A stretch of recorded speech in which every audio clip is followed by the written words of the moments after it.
Hello students, और आज हम बात करेंगे इंडेक्स क्वेश्चन नंबर 2.6 एंड 2.7। तो पहले हम बात करेंगे 2.6 के बारे में। H2S a toxic gas with rotten egg like smell is used for qualitative analysis if the solubility of H2S in water at STP is 0.195 small m। Calculate the Henrys law constant. तो हमें पहले इस question को समझने के लिए हमें देखना है कि हमने क्या ले रखा है। वाटर ले रखा है और उसमें H2S गैस डिसॉल्व कर रखी है। तो हमें इस सॉल्यूशन का क्या निकालना है, हेनरी लॉ कांस्टेंट। मींस के एच की वैल्यू कैलकुलेट करनी है। के एच क्या है, हेनरी लॉ कांस्टेंट। तो अगर हेनरी लॉ कांस्टेंट कैलकुलेट करना है तो हमें ये वाला फॉर्मूला लगाना पड़ेगा, P इक्वल टू के एच एक्स। यहाँ पर P क्या है, प्रेशर, एंड के H Henry law constant, and x क्या है, मोल फ्रैक्शन। तो हमें क्या चाहिए, के एच की वैल्यू कैलकुलेट करने के लिए हमें प्रेशर की वैल्यू चाहिए एंड मोल फ्रैक्शन की। तो प्रेशर की वैल्यू देखो दे रखी है क्वेश्चन में, कंडीशन देखिए STP कंडीशन दे रखी है। तो STP क्या होता है, नॉर्मल टेम्परेचर एंड प्रेशर। तो टेम्परेचर से हमें कोई मतलब नहीं है, हमें ओनली प्रेशर की वैल्यू चाहिए। तो STP पर प्रेशर की वैल्यू होती है 1 atm। अब हमें P की वैल्यू मिल गई, अब हमें चाहिए मोल फ्रैक्शन। तो मोल फ्रैक्शन कैलकुलेट करने से पहले हमें मोल्स कैलकुलेट करने होंगे, फिर मोल फ्रैक्शन, और फिर हम मोल फ्रैक्शन की हेल्प से KH की वैल्यू कैलकुलेट कर लेंगे। तो देखिए इस क्वेश्चन में दे रखा है 0.195 स्मॉल m। इसका मतलब समझिए, तो 0.195 m का मतलब है, m क्या होता है, स्मॉल m। मोलैलिटी को शो करता है स्मॉल m। तो 0.195 स्मॉल m का मतलब समझिए, इसका मतलब है 0.195 मोल्स हैं किसके, H2S के इन 1000 ग्राम वाटर में। तो यहां से हमें क्या मिल गया, मोल्स ऑफ H2S। तो H2S के मोल्स कितने हो गए, 0.195 मोल्स। तो हमें H2S के मोल्स तो मिल गए। अब हमें वाटर के मोल्स कैलकुलेट करने हैं, क्योंकि हमारे सॉल्यूशन में H2S एंड वाटर दोनों प्रेजेंट हैं। तो अब हमें निकालने हैं मोल्स ऑफ वाटर।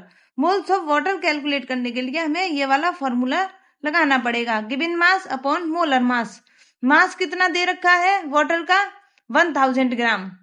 तो यहाँ पर हम 1000 रख देंगे, तो मास रख दिया 1000 ग्राम। एंड मोलर मास कैलकुलेट करने के लिए हमें इसका फॉर्मूला पता होना चाहिए, H2S।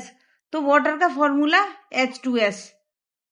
तो एक हाइड्रोजन के लिए 1 इंटू 2, क्योंकि 2 हाइड्रोजन प्रेजेंट है, प्लस एक ऑक्सीजन का मास 16। तो इसको कैलकुलेट करने पर आएगा 18 ग्राम।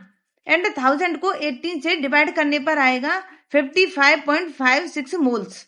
अब हमें क्या मिल गया, मोल्स ऑफ वाटर। हमारे पास मोल्स ऑफ H2S भी हैं एंड मोल्स ऑफ वाटर भी हमें मिल गए। अब हम आसानी से मोल फ्रैक्शन कैलकुलेट कर लेंगे। तो mole fraction of H2S equal to, हमें फॉर्मूला लगाना है moles of H2S divided by total moles. Total moles क्या होता है, टोटल मोल्स कैलकुलेट करने के लिए moles of H2S plus moles of water, दोनों के मोल्स को ऐड कर दो, टोटल मोल्स मिल जाएंगे।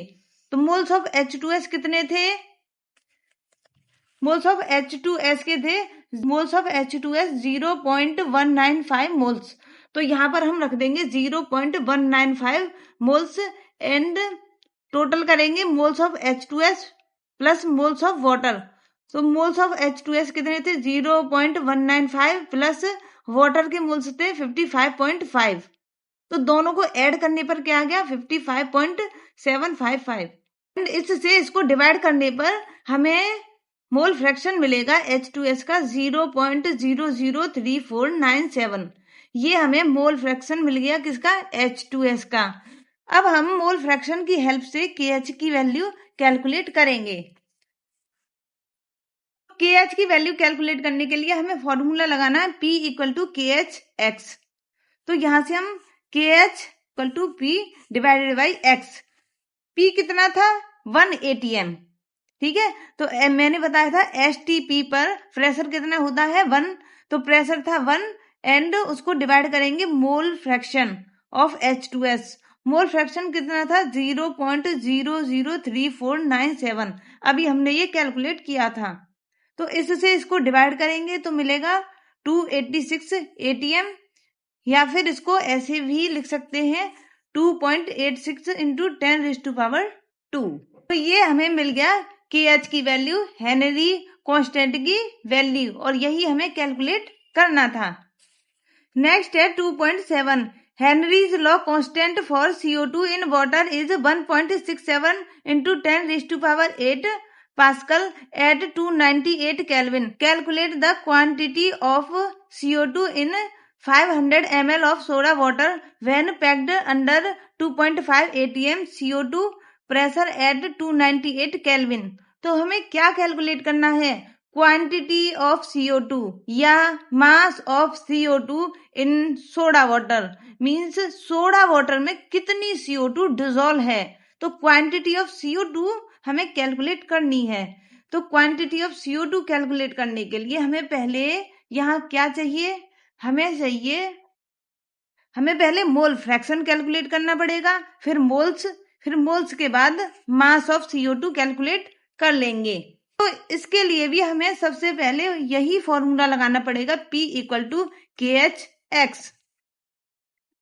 तो यहाँ पर हमें क्या क्या दे रखा है ये देखिए, हेनरी कांस्टेंट की वैल्यू दे रखी है 1.67 इंटू 10⁸8 पास्कल। तो KH की वैल्यू हो गई 1.67 इंटू 10⁸8 पास्कल। एंड प्रेशर कितना दे रखा है, प्रेशर दे रखा है 2.5 ATM। तो 2.5 ATM दे रखा है, मगर हमारी KH की वैल्यू पास्कल में है, तो इसको भी हम ATM को पास्कल में चेंज कर लेंगे। अगर हमें ATM को पास्कल में चेंज करना है तो हम 1.013 इंटू 10⁵ का मल्टीप्लाई करेंगे, तो हमारा क्या हो जाएगा 2.5 इंटू 1.013 इंटू 10⁵, और इसका मल्टीप्लाई करने पर आएगा 2.53 इंटू 10⁵ पास्कल। तो ये हमारा 2.5 ATM पास्कल में चेंज हो गया। अब हम ये फॉर्मूला लगा सकते हैं P इक्वल टू KH(x). तो यहां से हमें मिलेगा X equal to P divided by KH। तो P कितना है, प्रेशर अभी कैलकुलेट किया था, ये रहा 2.53 इंटू 10⁵ पास्कल। तो यहाँ हम रख देंगे 2.53 इंटू 10⁵ पास्कल, एंड KH की वैल्यू थी 1.67 इंटू 10⁸8, ये रही 1.67 इंटू 10⁸8।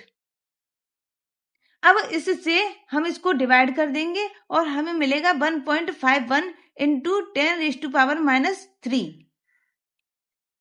हमें मोल फ्रैक्शन तो मिल गया। अब हमें कैलकुलेट करना है क्या, मोल्स। तो हमें वाटर के मोल्स कैलकुलेट करने पड़ेंगे एंड CO2 के मोल्स कैलकुलेट करने पड़ेंगे, क्योंकि दोनों हमारे सॉल्यूशन में प्रेजेंट हैं, इसलिए वाटर एंड CO2 दोनों के मोल्स कैलकुलेट करने पड़ेंगे। तो पहले हम निकालेंगे moles of water. Moles of water calculate करने के लिए हम फॉर्मूला लगाएंगे given mass upon molar mass. Given mass तो दे ही नहीं रखा, तो मास हमें वाटर का कैलकुलेट करना पड़ेगा। कौन से फॉर्मूले से, density equal to mass upon volume. यहां से हम मास निकाल लेंगे, mass equal to density into volume. Density water की होती है 1 एंड वॉल्यूम कितना दे रखा है 500 ml। तो ये हो गया वाटर का वॉल्यूम 500 ml।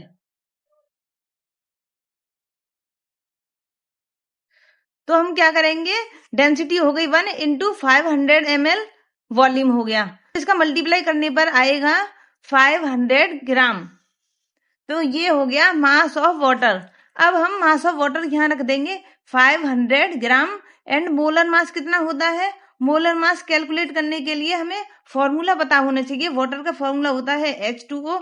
एक हाइड्रोजन का मास 1 एंड 2 हाइड्रोजन प्रेजेंट हैं तो मल्टीप्लाई बाय द 2 प्लस एक ऑक्सीजन का मास 16 तो 16 लिख दिया।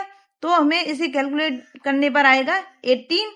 तो 18 से 500 को डिवाइड करेंगे तो मोल्स मिलेंगे 27.28 मोल्स। ये हमें मिल गए मोल्स ऑफ वाटर। अब हम कैलकुलेट करेंगे moles of CO2।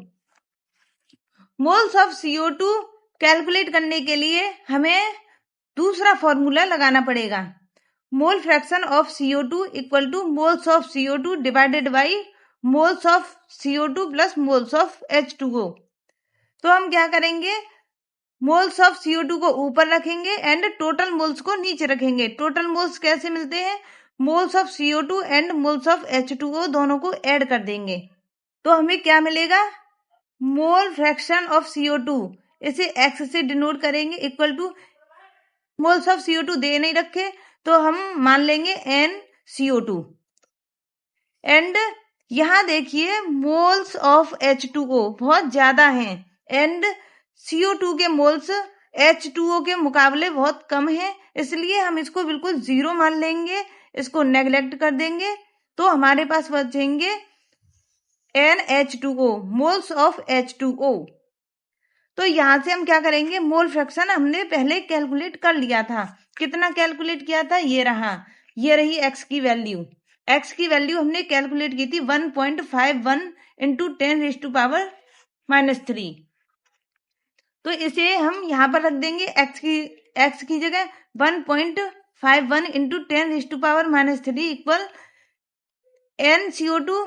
Moles of CO2 हमें कैलकुलेट करने हैं एंड मोल्स ऑफ वाटर हमने कैलकुलेट कर लिए थे। कहाँ पर कैलकुलेट किए थे, ये रहे 27.28 मोल। तो यहाँ पर मोल्स ऑफ वाटर रख दिए 27.28 मोल्स एंड यहाँ से N इक्वल टू आ जाएगा NCO2 इक्वल टू इन दोनों का मल्टीप्लाई हो जाएगा। तो क्या आएगा, NCO2 equal to 1.51 into 10⁻³ into 27.78। तो इन दोनों का मल्टीप्लाई करने पर आएगा हमारा 0.042 मोल। अब हमें मोल्स ऑफ CO2 मिल गए। अब मोल्स ऑफ CO2 की हेल्प से हम CO2 का मास कैलकुलेट कर लेंगे। तो हमें मास ऑफ CO2 कैलकुलेट करने के लिए हमें फॉर्मूला लगाना पड़ेगा, moles of CO2 equal to given mass upon molar mass. Given mass तो हमें कैलकुलेट करना है, दे नहीं रखा, तो mass equal to moles of CO2 into molar mass हो जाएगा। तो moles of CO2 into molar mass, moles of CO2 कितने थे, अभी कैलकुलेट किए थे 0.042 मोल। तो हमने 0.042 mole into and molar mass of CO2 कितना है 44। कैसे कैलकुलेट किया, देखो मोलर मास कैलकुलेट करने के लिए फॉर्मूला पता होना चाहिए। तो CO2 का फॉर्मूला ये रहा, एक कार्बन का 12 होता है, एक कार्बन का मास 12 होता है प्लस एक ऑक्सीजन का 16 होता है एंड 2 ऑक्सीजन प्रेजेंट है इसलिए 2 से मल्टीप्लाई कर दिया एंड इसको कैलकुलेट करने पर आएगा 44 ग्राम। तो हमें मोलर मास यहां से 44 मिल गया एंड मोलर मास को मोल्स ऑफ CO2 से मल्टीप्लाई कर देंगे तो मास मिलेगा हमें 1.85 ग्राम। तो कितना मास ऑफ CO2 डिसॉल्व है सोडा वाटर में, 1.85 ग्राम।